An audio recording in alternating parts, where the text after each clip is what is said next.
کہ آج آپ میرے گھر تشریف لائے ہیں، جتنے قدم میرے گھر تک آپ کے پڑے ہر قدم کے بدلے ایک غلام آزاد کروں۔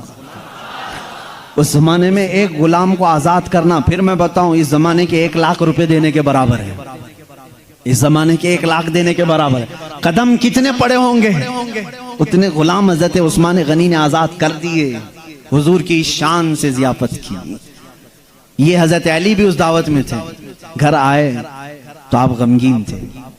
غمگین کیوں نہ ہو، نیکیوں میں سبقت حاصل کرنے کا جذبہ ہر ایک کو ہونا چاہیے۔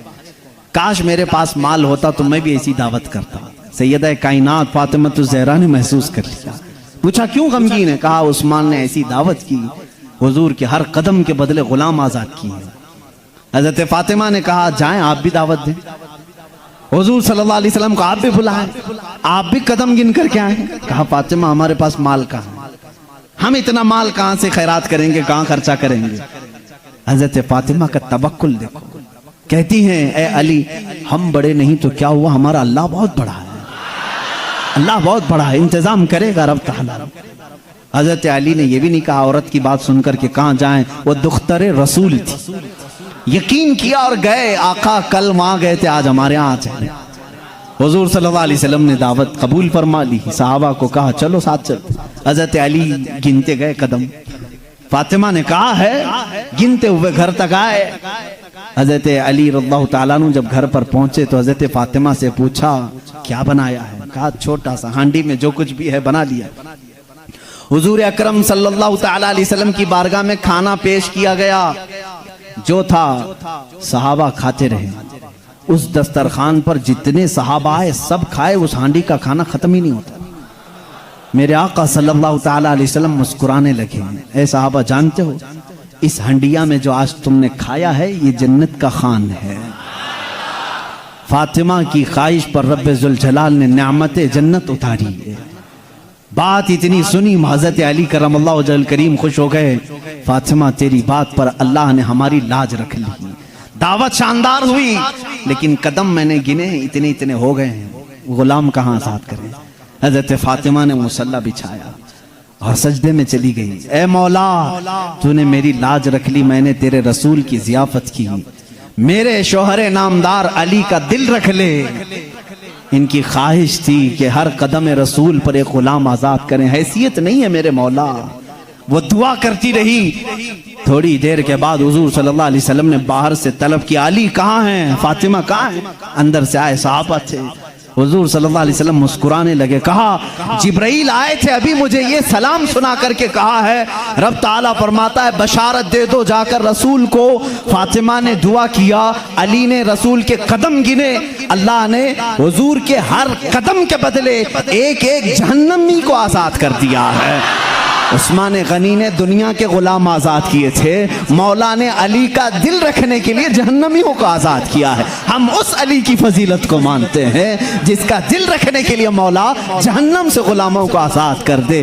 حیدر کرار کا گھر معمولی گھر نہیں ہے، جس گھر میں حضرت علی رہتے تھے جانتے ہیں حضور صلی اللہ علیہ وسلم پر وحی کہاں کہاں اترتی تھی؟ جنگ میں ہیں جبرائیل آ جاتے تھے، پہاڑ پر ہیں جبرائیل آ جاتے تھے، مسجد نبوی میں ہیں جبرائیل آ جاتے تھے، وحی لے کر آتے تھے، آیتیں لے کر کے آتے تھے۔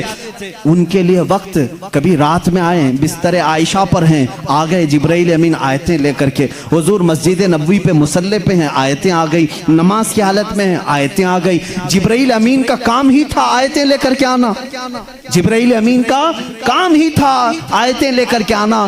23 سال تک پتہ نہیں کتنی مرتبہ جبرائیل آئے، لیکن ایک ایکسپشن آپ کو میں یہ بھی بتا دوں، حضور سید الانبیاء صلی اللہ علیہ وسلم جہاں بھی ہیں جبرائیل وقت ہوا اللہ کا حکم ہوا قرآن کی آیتیں لے کر کے آئے، لیکن اس وقت جب رسول کریم صلی اللہ علیہ وسلم فاطمہ کے گھر میں ہوتے، اگر اپنی بیٹی کے گھر میں ہوتے، حیدر کرار کے گھر میں ہوتے، اور اگر آیتیں لانی ہوتی جو جبرائیل جنگوں میں آئے، پہاڑوں پہ آئے، مسجدوں میں آئے، مصلی پہ آئے، فاطمہ کے گھر کی چوکھٹ پر کھڑے ہو جاتے تھے اور اندر سے آواز لگاتے، یا رسول اللہ اپنی دختر سے کہہ دیں، پوچھ لیں جبرائیل کو اگر آنے کی اجازت ہو تو آ جائے، آیتیں لے کر کے آئے۔ اسی لیے برادر اعلیٰ حضرت فاضل بریلوی امام زمان دامن نے کہا ہے بے اجازت ان کے گھر میں جبرائیل آتے نہیں، بے اجازت ان کے گھر میں جبرائیل آتے نہیں۔ قدر والے جانتے ہیں عز و شان اہل بیت۔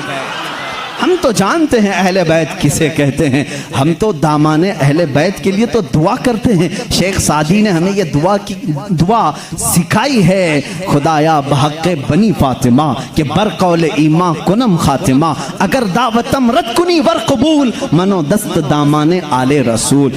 آج بھی معلوم ہے آپ کو ایک دعا حضور تاج الشریعہ رحمت اللہ تعالی علیہ اپنے شہزادے کو لکھوا کر کے گئے، اور وہ دعا آج سب کو دی بھی گئی ہے، نہیں دی گئی ہے تو جماعت رضا مصطفیٰ کے جو متحرک اراکین دھارواڑ میں بھی تھے، انہوں نے پمفلٹ بانٹ کر کے سب کو شائع کیا۔ سنی کون ہوتے ہیں وہ سنو پہلے، ہمیں تم تانا دیتے ہو کہ اہل بیت سے محبت نہیں کرتے۔ آؤ ہمارے گھر کی چوکھٹ پر آج بھی لکھا ہوا ہے لی خمسۃ اطفی بہا حر الوباء الحاتمہ، لی خمسۃ اطفی بہا حر الوباء الحاتمہ، المصطفیٰ والمرتضی وابناہما والفاطمہ۔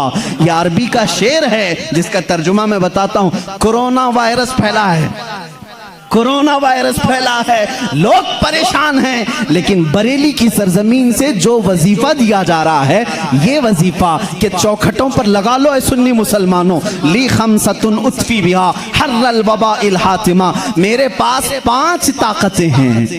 اس شعر کا مطلب کیا ہے؟ میرے پاس 5 طاقتیں ہیں جن طاقتوں سے میں ہر دنیا کی بری گرمی اور وبا کو دور کروں گا، ہر برائی کو میں دور کروں گا۔ وہ 5 طاقتیں کیا ہیں؟ المصطفیٰ